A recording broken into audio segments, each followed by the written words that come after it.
بسم اللہ الرحمن الرحیم۔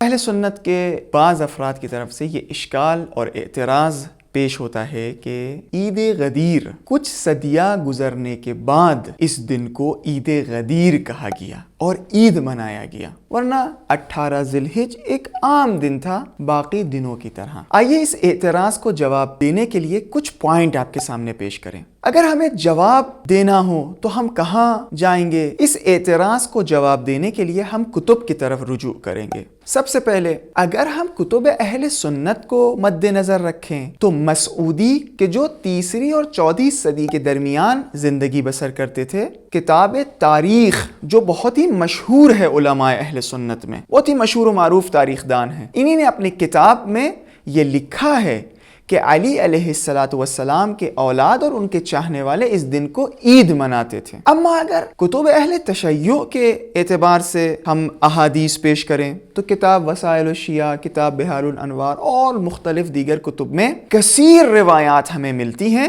کہ جہاں اس دن کو عید منایا گیا ہے، اور بعض صحابیوں نے بھی شاید اسی انداز سے سوال پوچھا کہ جو آپ کے ذہن میں بھی ہو یا بعض لوگوں کے ذہن میں ہو کہ مولا کیا عیدین کے علاوہ کوئی اور عید ہے؟ یا بعض نے اس انداز سے سوال پوچھا کہ جمعہ اور عید اضحیٰ کے علاوہ کیا کوئی عید ہے؟ تو جواب میں مولا نے یہ بتایا اعظمها حرمتاً، بے شک عیدین کے علاوہ افضل اعیاد موجود ہے، اور اس عید کو روایات میں عید اللہ کہا گیا ہے۔ اب آئیے تیسرے پوائنٹ کی طرف، ہم یہ دیکھیں کہ عید غدیر میں یا 18 ذی الحجہ میں کیا ہوا تھا۔ 18 ذی الحجہ میں رسول خدا نے اپنے جانشین کو معین کیا تھا، اپنے جانشین کو اعلان کیا تھا، اپنے جانشین کو منتخب کیا تھا۔ من کنت مولا فہذا علی مولا یا فعلی مولا،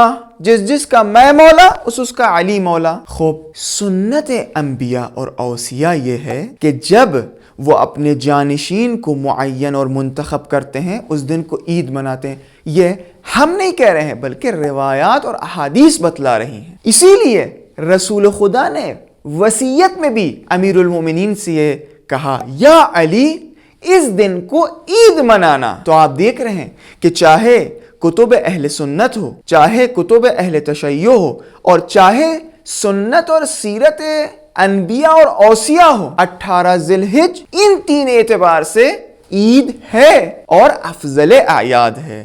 انشاءاللہ آخر میں یہ دعا کرتے ہیں کہ پروردگار ہم کو ان لوگوں میں سے قرار دے کہ جو وصیت رسول خدا پر عمل کرتے ہیں، یعنی 18 ذی الحجہ کو عید مناتے ہیں، خوشیاں مناتے ہیں اور محافل برپا کرتے ہیں۔